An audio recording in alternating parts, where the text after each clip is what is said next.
good evening, everyone. Welcome to Living Arts. I'm your host, Jackie Suarez. I want to thank you for tuning in. I want to wish everyone a happy holiday as well. I'm very pleased to introduce you to my next guest. His name is Michael Torsone, and he's a greatly celebrated organist. Michael, welcome to the show. Oh, thank you.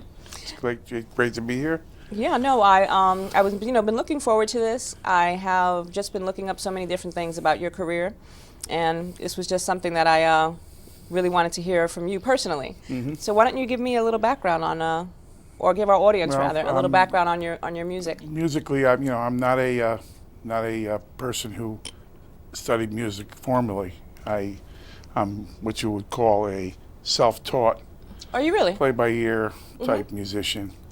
I grew up in a family, that was involved with music for a long, long time. And what happened was, we always had instruments in the house, so, and there was always music playing. So I would, I would be part of that whole scene. My sisters all sang. My mother was a singer. My father played. My grandfather was a composer, arranger. He's a band leader. And so back when he was, first coming into the country from Italy way back in the 1800s, they all settled in Amsterdam, New York. Because, by the way, that's a town where Kirk Douglas grew up. Oh, really? And Where my is father, that exactly? It's up. It's west of Schenectady.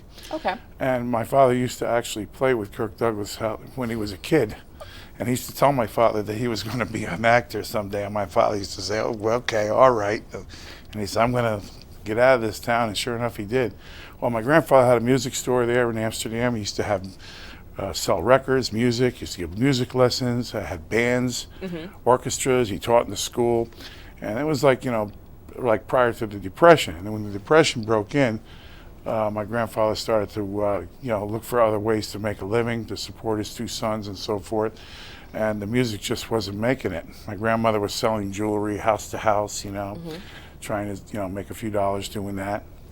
So my grandfather became very friendly with a funeral director up there, and he started working for John Mancini in Amsterdam, New York, and as a pallbearer and helper at first, and then he came to Poughkeepsie, New York, and a relative had passed away there. And when he got to Poughkeepsie, he saw that there was in those days, the Italian American people were very, they were very together, the community, just like all the ethnic groups. Close knit, yeah. And there was really no Italian American funeral director handling the Catholic business of that neighborhood. And my grandfather went back and told Mr. Mancini that it would be a good place for him to branch out and maybe expand. But how he's going to do that when it's 115 miles away? Well, he told him, convinced my grandfather to go and study the business and get the license. And my grandmother wasn't happy about it because she liked being the wife of an artist, sitting in the box seat while my grandfather conducted the orchestra, hanging around with all these aristocrats and artistic people. That was her thing. She didn't want to be around death. Well, anyway, make a long story short, they ended up flourishing in the business. My father and my uncle came in. My grandfather was involved in an automobile accident in the 30s, and he died at a young age. And then my father and my uncle took over the business. And then when I was born, this is the Torsone Funeral Home. Yeah. And then when I was born, I was the youngest of 5 children. I was the only son. I was named after my grandfather, and I was kind of pushed into that. I was, and all the music was like still there. You can't hide it because it's in you. Yeah. So even though you're in a business that's dealing with death, you still want to play music. It's part of your whole your whole DNA. So anyway, I just I did what my parents told me to do. I went to school for the funeral business, went to college, got a degree, came back, started working in the funeral home, and little by little I kept playing all the time. Well, when I was very young, we had a black lady from down in the Carolinas that was a young girl who came to Poughkeepsie looking for work, and she was a young adolescent when she first came to our place, and my mother hired her, gave her a room, gave her own place to stay. She became part of the family. She worked in the place, and she was a very musical lady. She used to like to play records when there was no funerals going on. It was our house. So I would listen to the music that this lady, Lottie Mae Bennett, her name was, that she would play these records. And we used to have an old pump organ in the funeral home that you pumped with your feet, you know, a reed organ. I used to play that and the piano and whatever else I could get. And we had a trombone in the corner and a string upright bass, and I used to pluck that. My father had that. And I just was playing all these instruments. And then right next to the funeral home, which was the Vassar family mansion, the people that started the college and the hospital, that whole family lived on that street. And our funeral home happens to be that building. Well, right next to it was the Vassar Temple, which was originally the very first Jewish, synagogue in Poughkeepsie. But before that, it was the Second Presbyterian Church, and then before that, it was the First Congregational Church. Well, after it became the Children of Israel, then the Vassar Temple, then it became the Second Baptist Church. Well, guess what? We had, Southern Baptist black gospel right next to the funeral home. Oh, okay. So here I was with Lottie Mae Bennett taking me outside, and listening to the music from the church. So I used to stand up there on top of the steps and listen to the choir and the music, and it used to drive me crazy because I wanted to go in there. So Lottie said, okay, I'll take you in there. We'll go in. If you want to go in and listen, we'll take you in there. They said, come on. Brought me in. I was only a little kid, So I used to go in there and listen to it. And, of course, the organ, the piano, and the singing, and the spiritualness of it. Somewhere or other, it must be maybe in my DNA way back when, We're all, like, Rome was conquered by so many different countries. It was a melting pot of all nationalities. Probably somewhere in my DNA I might have, some kind of African blood in me or something, because I just felt so connected to this whole thing. So she started playing Ray Charles records. Next thing you know, I'm sitting at the piano and I'm mimicking Ray Charles on the piano. I was 8 years old. Oh, okay. So my mother didn't think nothing of it. My father didn't think nothing of it. They just weren't paying attention. They were too busy trying to run the funeral home. Well, I ended up, when I came back from school, I started playing bass, upright bass, because my father had one, and I got very good at it. I was playing at a place called the Last Chance Saloon, which is now The Chance in Poughkeepsie. At that time, it was a jazz club. They had a banjo band, and they had, traditional New Orleans music. And I used to play bass up there, and I used to play tuba. And I was, pretty good at it. In fact, I had a trio called the Ken Barron Trio. When I went to Our Lady Lourdes High School, we got written up in the paper. And I played bass, and then I got involved with playing with a folk group, playing bass. Then when I went to funeral school, I came back, and my father had always wanted a Hammond organ. My father bought me a Hammond organ when I graduated from college. And I had he gave it to me before I actually graduated. I had it when I graduated high school, but I didn't really start playing it until like in the mid-'70s. And I was still playing bass with a wedding band. And then I started playing the keyboards and the organ, and then I've been on it ever since. And then I started with this dance band. Now, what makes the Hammond different from other organs? Well, it's a mechanical organ. It's electronic as far as the audio, signal that it produces, but the actual tones are produced by a mechanical generator. It's kind of like having Hammond was an inventor of electric clocks, Lawrence Hammond. In the height of the Depression, he had his clock hanging on the wall in his shop, and it was making a perfect hum from the radio that was next to it. And he couldn't understand how it was in perfect pitch. Well, the synchronous motor that ran the clock ran at a perfect 60 cycles, and it was in perfect tune with a tone. So he got the idea that if he could figure out how to take that motor and then divide it up with, different size wheels, which we call tone wheels, and then have magnets, on each wheel to pick up the tones, then you could have all these frequencies, and that's how the Hammond organ was invented. Wow. It was 1936 was the first actual one that he invented. It's in the Smithsonian Institute. The first one, George Gershwin got like the second one he made. He gave one to Fats Waller, gave one to Count Basie had one. Then came Wild Bill Davis, and then when Jimmy Smith got a hold of it, that's when it really. And of course Ethel Smith, she was the radio star of the 1930s, playing the Hammond Model A. And then when Jimmy Smith came out, he was a pianist, and when he sat at the organ, he saw it from Count Basie, and then he really started it off, and then it became, it started branching into pop music. From the jazz, it started getting into pop music, and then next thing you know, the black churches got a hold of it. So is that what most people would hear in most churches? Is it a Hammond organ? Well, I say black churches, I mean any kind of church. Pentecostal Baptist, Southern Baptist. There's an organ in my church. There's a Hammond organ. They started off with reed organs and piano, then they incorporated that organ where most of the European style Christian churches were still using pipe organs. Okay.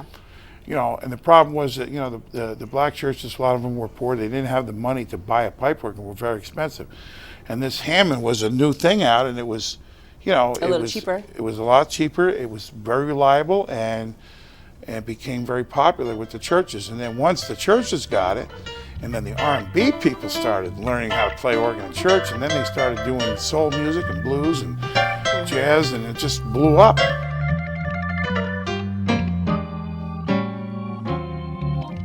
I've been all over the world, and I done met all kinds of girls. Well, baby, let me tell you that you're the one. You do something to me that nobody else could ever do. Well, baby, let me tell you, you're the one. I'm gonna tell you now, you're the one, oh yeah. Oh, baby, you are the one, oh yeah. I said, now, baby, let me tell you, baby, you are the one. I met a sweet girl in Hong Kong. She said her name was Susie Wong. Oh, now, baby, let me tell you that you're the one. Well, now, you do something to me that nobody else can ever do. Oh, baby, let me tell you that you are the one.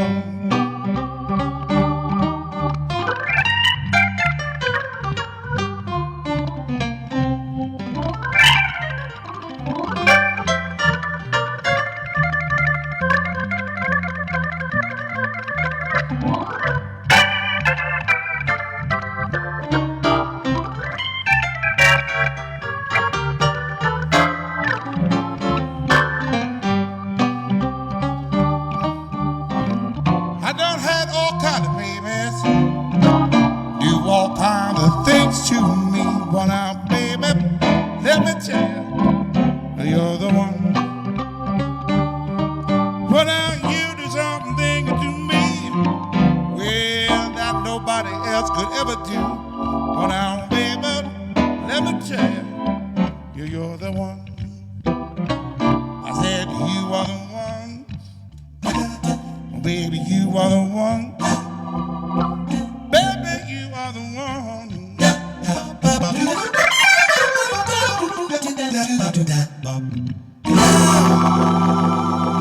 Then it started getting into the into the British scene with Spencer Davis Group. Stephen Winwood was one of the first ones. Okay. Of course, Felix Cavallari, who grew up in the Bronx, who was one of my idols.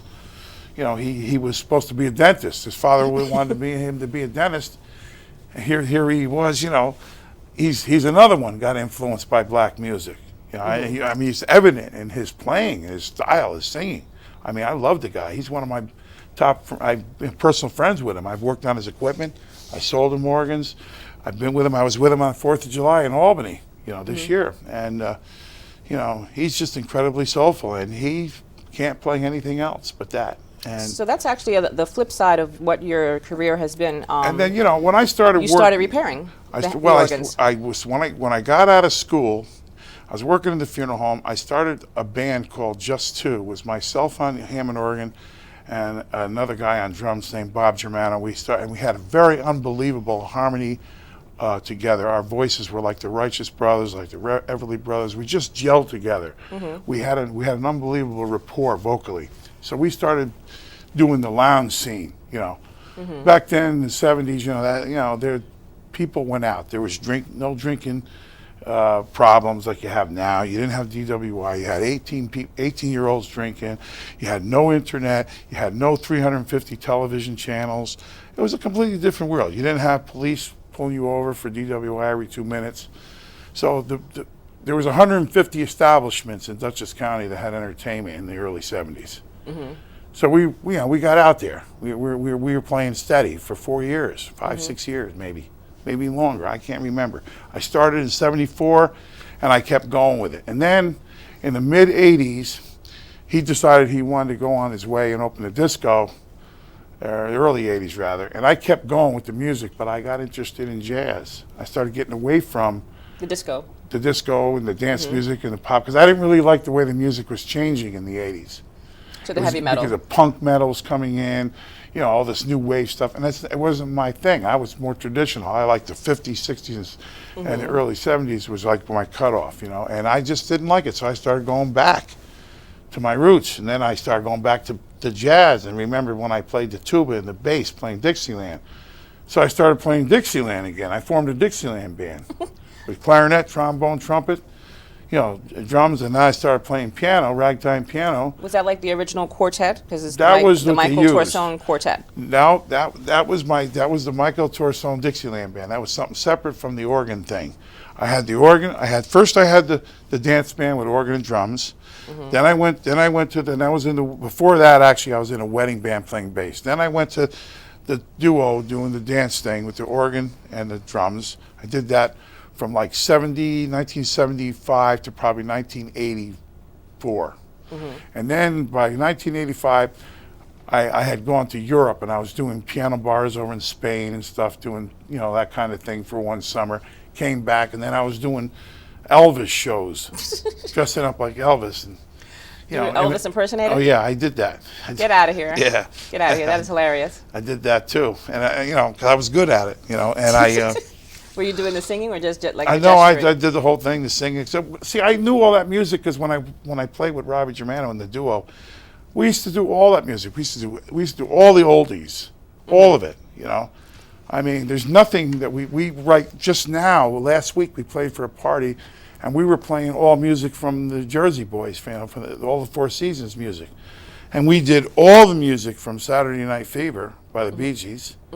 Then we did we did all the other disco like Donna Summer, Vicky Sue Robinson, Evelyn Champagne King, all that stuff from back then. Lou Rawls, we were playing all that dance music. So from what's the your 70s. favorite type of music to listen to? I got to tell you, the jazz organ thing really became something because it was something that was impregnated into me when I was very young, from the church. And then, of course, there was a jazz organist, a black friend of mine. He died, Noble Johnson. He was living in Poughkeepsie, and he was the local jazz guy. He was the guy that played organ, and I got to be very good friends with him, and he taught me a lot of stuff, and we used to hang out. And so I got hooked on that in the mid '80s, late '80s. I started hanging around with him, and then I met Lily Howard from Newburgh, the jazz singer, and started hanging around her club down in Newburgh, and that was it. What was the name of the club? The Terrace Lounge. And then she introduced me to all these musicians. And she helped my career a lot because she knew a lot of people. She was with Billy Ford and the Thunderbirds, Billy and Lily. She had a million-seller record in 1958. And then she got into the Steiner Washington stuff, and we just had a big show that she did in Poughkeepsie at the Keneen Hackett Center where she did all the women of jazz.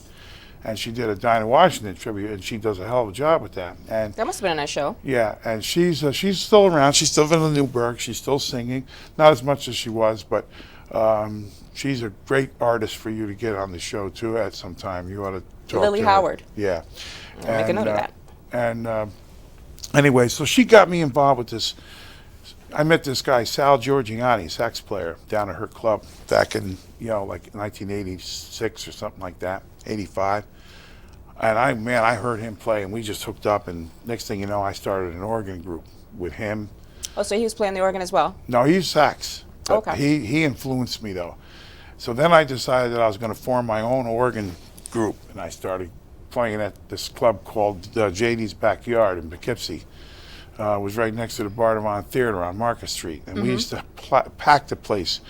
In the late 80s and early 90s, we were voted best jazz artists by Hudson Valley, best of the Hudson Valley 2 years in a row, 1990, 91. We were the best of the Hudson Valley, that band. And then I got signed by, Renry Records. I made the Nail It album, which Groove Holmes' wife, and that's when the whole thing started really to blossom after that. Have you done much studio work? Yeah, I did a record with, I did that record in 1992, the Nail It record.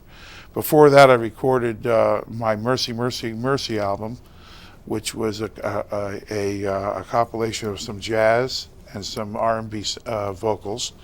That was done at Dreamland Studios up in West Hurley, New York. Then my third recording was done at George Benson Studios with some famous people. I had Houston Person on tenor sax. I had Rodney Jones on guitar, Buster Smith on drums. I had several other players, Eddie Pizant, Ernie Colon, and that record, we sold quite a few. It was produced by Golden Note Productions, and that record is still available on my website. I still have that. And then the fourth one I did, I went on in a session with Grant Green Jr. He's a great guitar player. His father was a famous, one of the top jazz guitar players in the world. Well, his son, Grant Green Jr., did a record called Jungle Strut. This was in the, I'd say probably 2000, 2001, something like that. Okay. And the record was sold in Japan and it was produced by Todd Barkin, Keystone Corner International. Are you currently represented? And I not right. Well, I have a booking agent, but I don't really currently have a manager right now. Okay. So that record sold very well, and that was a record that sold mostly in Japan. Toshoa Hara was the other executive producer of that. So, as of, you said you had a regular gig that you do on a weekly basis, and it's at a place up in Poughkeepsie. What's it called? It's in Hopewell Junction. I've been playing on Friday nights, just piano and sax at this little restaurant called Lombardi's. That's just something that I'm doing for the holiday season now. Now, you also have, you're going to be doing a performance at Coppola's in Hyde Park. Yeah, that's for going to New be Year's the New Year's Eve. Eve. Yeah. Why don't you tell us a little bit about that? That's going to be with the old group from the '70s. Me and Rob Germano, the dance band. I resurrected that because, he's been retired now and he's looking to do something, and we got together and we resurrected it after 34 years. And remarkably, he can still play, and you're still you're still at it. It's actually better than it was then. So what kind of music are you going to be playing? Like just a variety of? A variety of 50s, 60s, and 70s, classic rock and roll and dance music. It's basically a, dance band with vocals, strong vocals, But it's there's a magic there. There always was. And I was, so impressed by, his singing with mine that I always wanted to do something with him in the studio, but we never did. Well, back in the late 70s, early 80s, when we were rocking and rolling with that, somebody had come into Squire Steakhouse where we were performing, who happened to be at the Culinary Institute across the street, and they were a music producer. Heard us singing, was very impressed with our singing and how well it gelled together, and wanted to do something with us. But of course, my family didn't want me to get involved in the music business. They wanted me to stay in the funeral home and keep their legacy going, which I did. So I had chances, to do something, but I put my family first. Right. You've had a long, distinguished career, and it's not over because you're still playing, you're still out there. Is there going to be a record in your future? Well, I'm talking about going back in the studio, this spring, and I'm thinking about resurrecting this Dixieland band of mine and putting together, a record of that music, because I've never really recorded any of that music, and I've been playing it all my life. And then I got this other band that I play at these Italian festivals with. That's a whole nother side to me that You know, I go to these places where they have these church bazaars or functions or these Italian American organizations. And you play and Italian music. I sing. My mother sang Italian. I could sing in Italian all day because I know all the songs. So, Mike, So- you know, unfortunately, we're going to have to wind down because we're Yeah. running out of time. But what I want the audience to take away from this is a couple different things. One, you still you have the Michael Torsone music, where you repair and rebuild Hammond organs, You're right. and also you have, is that the same place where they would be able to see where you have any future dates and various things that may be going on? Yeah, if you just put my name, michaeltorsone.com, my website comes up, and then there's contact information there. I also have like calendar dates, and a lot of these things are not listed, you know, that are on that calendar because they're just bar jobs, you know, like bar room jobs. If I'm playing in a bar someplace for Okay. one night, I don't usually put those things on my calendar date because they're not like major events. Like I played at the Jazz in the Valley in August. I was Okay. the opening act for that festival in Poughkeepsie on the waterfront. That was Greer Smith that put that on, and that's the third year now that I've done that with Oh, her. cool. Yeah, and we recorded a record at Virgil Sip and Soul. I did that record with Eddie Deal and Adam Nussbaum. That was just a fluke that we did a live recording and it turned out good.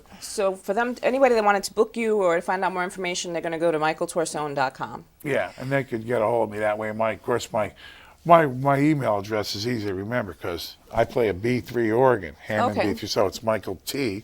B3. B3 at AOL.com. Terrific. Well, thank you so much for coming on the show. It was so All right. nice to get to spend a little bit of time with you and get to know you a little better.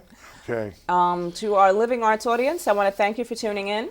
As this show will be airing slightly before Christmas, I want to wish our audience a very Merry Christmas, a lovely Happy New Year, and a special thank you to the crew of Living Arts. I could not do this without them, so thank you guys very much, and have a great New Year. Peace. Chestnuts roasting on an open fire. Jack Frost nipping at your nose. Yuletide carols being sung by the choir, and folks dressed like Eskimos. Everybody knows a turkey and some mistletoe will help to make the season bright.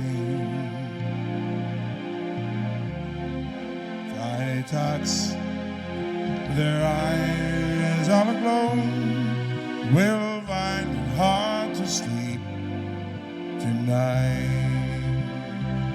They know that Santa's